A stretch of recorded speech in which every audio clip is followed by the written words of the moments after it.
We're looking at the use of grey water, we're looking at the redesign of landscape areas around buildings and trying to minimise wherever possible the use of potable water and reintroduce the use of black water or grey water.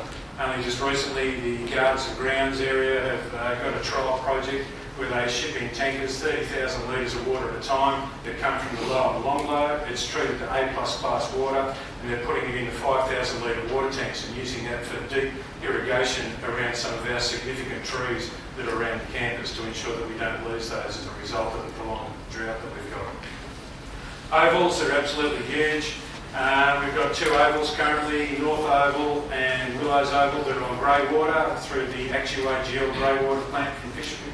They use around about 31.5 million litres of water between those two ovals. So that's grey water we reuse. We have a contract price where we pay 75% that of potable water. We've got another two ovals on campus and all those other grassed areas that people really appreciate about this ANU campus that are all watered with potable water. It's absolutely massive consumption. So we're looking at that. Again, I suppose you really need to ask those questions. As Rob said, there's the in and the out of each of these scenarios. We like to have students live on the campus. The VC wants every single student on this campus to have the ability to enjoy college life. One of the things tightly associated with that is sporting activity. So therefore we have 4 ovals. Can we really afford to maintain 4 ovals? And if we don't maintain those 4 ovals, what is the impact socially and downstream from that?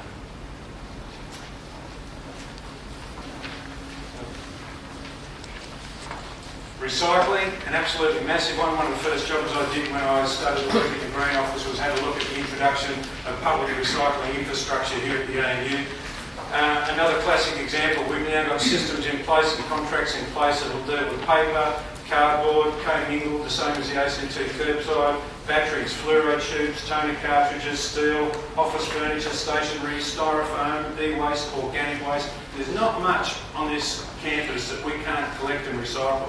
But again, the big question is, we can put all the bins into place, we can put all the signage up, but again, is that conscious decision of every individual is, will I put what I have in the right receptacle at the end of the day to make the system work?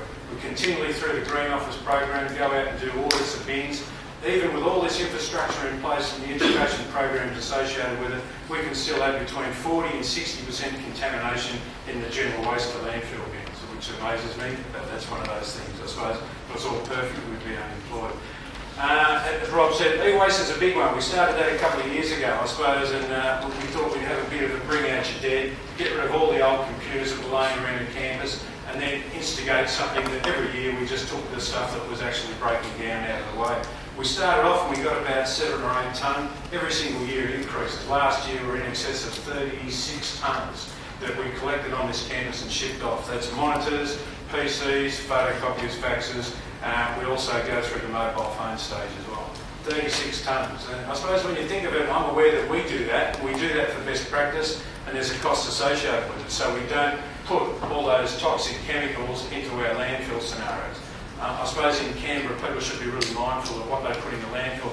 If you've ever gone out near Mugger Lane and driven around near Hume, what you'll always notice, it's lovely in our semi-rural application that there's cattle and there's horses and there's windmills.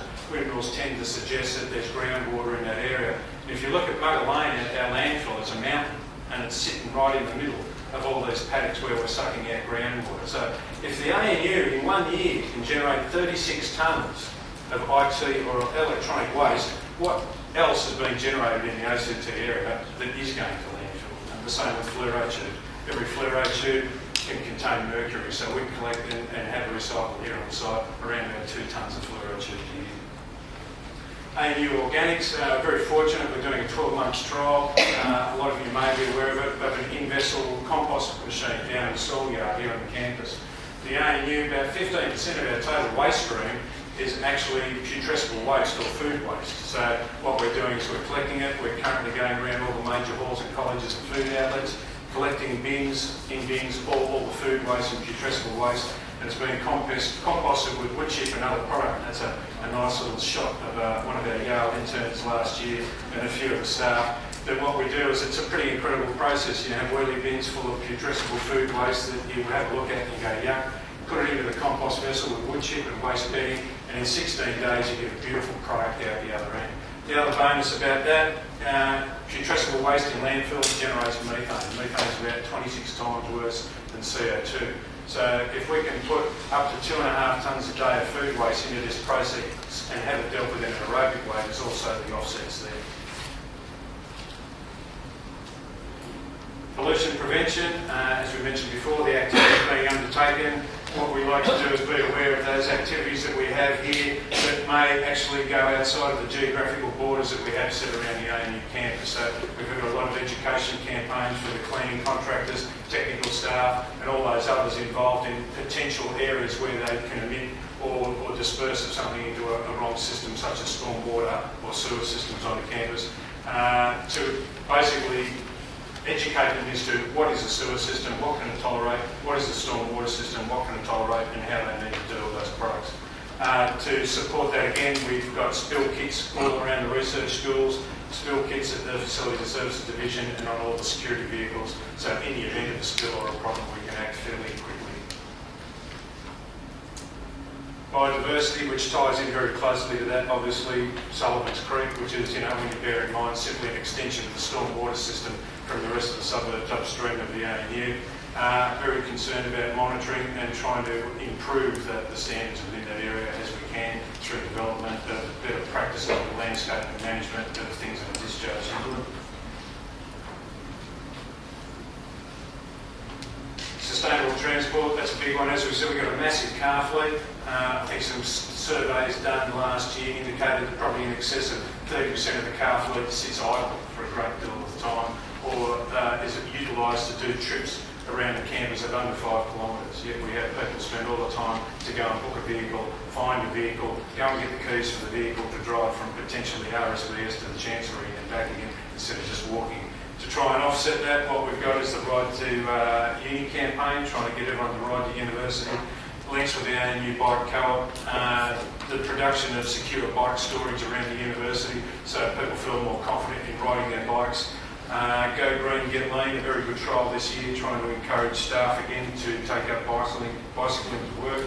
And the Timely Treadly fleet, which we hope will offset abuse of internal vehicles. We've got 60 bikes out there now, and they seem to have been received really well. I think one of the stories was, I remember talking to one of the guys at work for infrastructure services. He used to drive a van around the campus all day to get the numbers off the photocopiers within public areas. We gave him this bike. He said it cut down the time by 50% because he didn't have to worry about parking, and he absolutely enjoys the job twice as much. And in with that community outreach, as we said before, that obviously what we undertake here within the geographical boundaries of the ANU, there's massive outreach and impact, that we are a fairly important member of the ACT, so we have a lot of programs that run on that. So I'll finish up there, otherwise we're going to run out of time.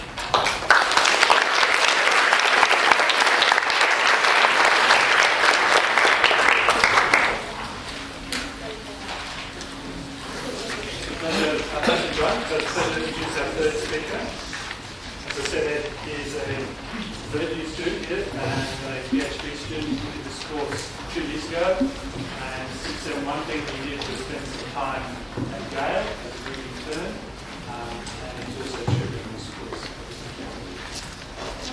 Hello everyone.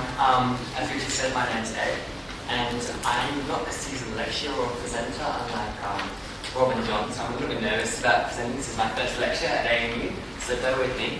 But I guess how I got involved with campus sustainability is that basically I live on campus, I study on campus, my job's on campus, my social activities are all on campus. So I guess the campus environment really is my environment.